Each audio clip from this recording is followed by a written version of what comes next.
Un gato bajo la lluvia. 1. Ese trueno fue el último de una larga secuencia que venía anunciando lluvia desde hacía varias horas. El que así lo entendió, como yo, resguardado a tiempo bajo el toldo de un café, bien por él, pero el que no, ese se jodió, como muchos que corrían empapados hasta el alma hacia el toldo donde yo estaba y a otros lugares adecuados para protegerse del agua, porque la lluvia cayó de golpe, como un baldazo.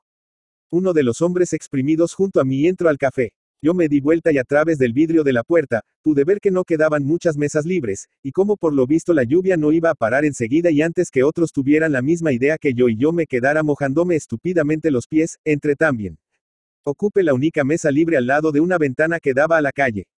Y fue ahí, mientras esperaba mi pedido, que al mirar el cielo chorreante y plomizo, reparé en un gato pardo, parado en uno de las pilastras de la terraza de una casa de alto frente al café, planta baja y primer piso específicamente, bajo la lluvia.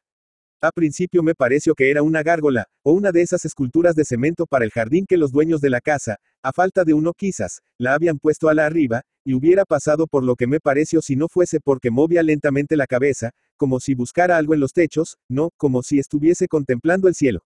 Ese cielo horrible para cualquier ser humano, pero que para él, sin embargo, parecía todo lo contrario. ¿Qué me cuenta? Justo un gato, tan esquivo al agua.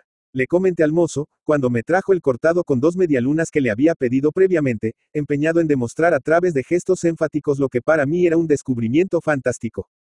El mozo apenas se molestó en echarle una mínima mirada lacónica al gato. Ah, Ernest, el gato de la vieja americana que vive ahí, dijo, con voz cansada y señalando la casa de alto con la mano libre, la otra sujetaba la bandeja y un repasador levemente humedecido. Cuando el mozo se marchó, empecé a procesar lo que me había dicho, es decir, la dueña del gato que era americana, el color del gato y su improbable presencia bajo la lluvia, y entonces se me ocurrió que... Y sí, ¿por qué no?, me dije, concluyendo que a la vieja le gustaba la literatura, y por el nombre que le había puesto al gato, estaba casi seguro que podía adivinar cuál sería su escritor preferido y por ende, el cuento que la había llevado a adquirir un gato color pardo y ponerle el nombre que le puso. 2. Tanta coincidencia, presumí, no podía ser un capricho de mi imaginación, y eso me quedó dando vueltas en la cabeza, y cada vez que pensaba en ello, me venían ganas de aparecer por la casa de la vieja americana y llamar a su puerta para indagarla al respecto, pero por una cosa u otra, incertidumbre al fin, no me atrevía a hacerlo y todo quedaba en intención. Porque, ¿qué podría decirle? Sin dudas, tenía que idear un buen pretexto, y, sobre todo, encaminar la conversación hacia la literatura.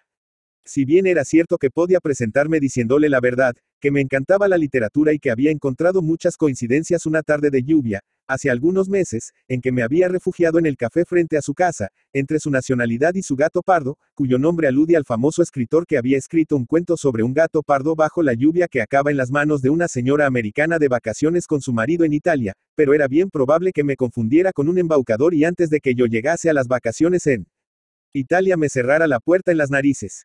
De manera que lo que yo quería saber, cómo se había dado tanta coincidencia, quedaría sin respuesta. Pero la verdad es que la cosa no se me pasó, lo de las casualidades, digo, y estuve así, con el tema dando vuelta en la cabeza, no sé por cuántos meses, hasta que un día, en que pasé por casualidad por una de las esquinas de la casa de la vieja americana, me acordé de ella y torcí la cabeza hacia su casa.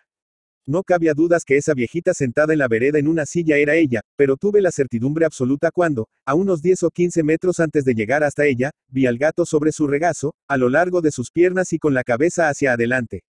Ella lo acariciaba con las 2 manos mientras miraba con ojos melancólicos cualquier cosa en la vereda de enfrente, o quizás, por la forma de mirar, algo perdido en el pasado, me figure. Buenas tardes, mi buena señora, la saludé, cuando me detuve a su lado. Buenas tardes, me dijo ella, con una sonrisa llena de bondad. Veo que a usted también le gustan los gatos, le dije, haciendo un gesto con la cabeza en dirección al gato. Ay, sí, los gatos son mi debilidad, especialmente los parduzcos, dijo, sin abandonar las caricias que parecían agradar bastante al gato. Desde donde yo estaba parado, a pesar del ruido de la calle, podía oír su ronroneo mientras enterraba las uñas en la manta de lana que cubría las piernas de la viejita. Para mí también, además de la literatura, claro. Al oír aquello, ella agrandó los ojos. No me diga, pero qué casualidad, a mí también. En serio, respondí, fingiendo sorpresa, aunque por dentro sentía, no sé. Sentía algo así como una alegría inmensa, sin dudas, debido a que la cosa marchaba por el camino que yo había trazado en mi mente. Pero tenía que mantener la calma, entonces volví al gato y le pregunté cómo se llamaba.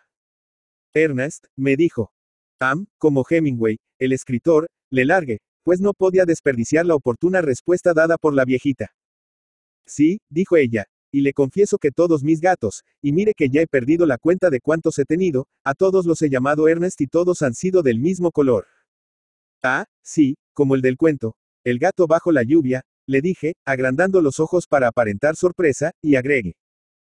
No me diga que ha sido porque ese es su cuento preferido, le pregunté. Todo indica que sí, no es verdad, me dijo. Bien, es lo que a mí me parece, le respondí. Ella dibujó una media sonrisa nostalgiosa y volvió a mirar a la vereda de enfrente, y se mantuvo así por varios segundos. Después me contó que ala por los años 20 y de vacaciones por Italia con su fallecido marido estaban hospedados en un hotel llamado Riviera, en Rapallo, Génova, cuando una tarde en que llovía muchísimo vio por la ventana de su habitación un gatito pardo bajo la lluvia, guarecido precariamente debajo de un banco verde de la plaza enfrente del hotel. Y que al bajar para traerlo dentro del hotel el gato ya no estaba. Debo aclarar que, ante lo que acababa de oír, pensé que la pobre viejita variaba al imaginarse a sí misma como la protagonista de un cuento de un escritor famoso. Si hubiera sido mucho más joven esto me daría pie para pensar que estaba tomándome el pelo, pero a su edad. Y, además, había que verle la cara de inocencia para darse cuenta que no se trataba de eso, sino de un disturbio de una mente senil. Pero, continuó la viejita, al poco tiempo de estar de vuelta en la habitación, llamaron a la puerta. ¿Ya que no sabe lo que pasó?, me preguntó. Yo levanté los hombros, abrí los brazos, arqué las cejas y le dije, bueno, le mentí, ya que sabía lo que iba a decir. No sé. Era la sirvienta del hotel, que casualmente me había acompañado protegiéndome con un paraguas cuando fui a la plaza a buscar al gatito.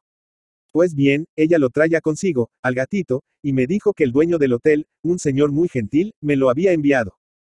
Pero, espere un poco, le dije, poniéndome serio como para parecer más verdadero al decirle lo que le diría. Lo que usted me cuenta es tal cual lo sucedido en el cuento, entonces. ¿Quiere decir que usted? Sí, me respondió ella, como con vergüenza, pero seguramente no precisamente como usted lo imagina, sino de esta manera. Muchos años después de nuestras vacaciones en Italia y a unos pocos meses antes de afincarnos definitivamente en Buenos Aires, me encontraba paseando un atardecer por la Broadway cuando acabé entrando en The Strand, en cuyas estantes di con el libro de cuentos de Hemingway llamado Los 49 primeros cuentos, eso, que por cierto aún conservo, y fue ahí, al leer, Gato bajo la lluvia, que pensé que él, Hemingway, también hubiera estado hospedado en el hotel por aquellos días, pero, aunque nos quedamos más de una semana, yo no recuerdo haberlo visto. Lo que sí recuerdo muy bien es que el dueño del hotel nos había dicho, a mi marido y a mí, que éramos los únicos turistas americanos. Entonces, imagino que el caso del gato haya quedado como una de esas anécdotas de hotel, que siempre se recuerdan y se cuentan, con lo que es bien posible, y yo creo que así sea, que Hemingway se haya hospedado allí después que nosotros y al oírla se haya inspirado para escribir el cuento. Bien, lo cierto es que desde que leí, vamos a decir, mi historia, contada por él, todos mis gatos han sido pardos y los he llamado Ernest, en su homenaje, por supuesto. Entonces ella se calló repentinamente, y fijó la mirada en la vereda de enfrente, pero para todo esto yo ya intuía más o menos que era lo que miraba, y lo que miraba estaba en el pasado. Un momento, le dije, al ocurrírseme buscar en el celular alguna información en la red sobre el cuento en cuestión. Ajá, mire, le dije, cuando encontré algo, acá dice que Hemingway estuvo hospedado en el Hotel Riviera en 1923 y que fue allí que escribió el cuento. No me diga, y nosotros, George y yo, estuvimos 2 años después del término de la Primera Gran Guerra, en el verano europeo del 21, dijo, sonriendo y con los ojos empañados. Creí, en ese momento, que debía dar por concluida mi interrupción en la vida de la viejita, por lo que omití preguntarle por el inaudito gusto por la lluvia de su gato. Tal vez ni ella lo supiera, me figure. Y mientras volvía sobre mis pasos y me dirigí hacia donde iba cuando vi a la viejita sentada delante de la casa, una pregunta me daba vueltas dentro de la cabeza. ¿Sería la historia contada por ella, verdadera o inventada? Pero con el tiempo me di cuenta que era verdadera, y quien me lo confirmó fue el mismo gato, porque durante mucho tiempo, cada vez que llovía yo volvía al café y al mirar hacia la terraza de la viejita americana, sobre una de las pilastras, siempre estaba el gato, mirando el cielo tormentoso. Bajo la lluvia. Un gato bajo la lluvia by Francisco A. Valdarena is licensed under a Creative Commons reconocimiento, no comercial, sin obra derivada 4.0 International License.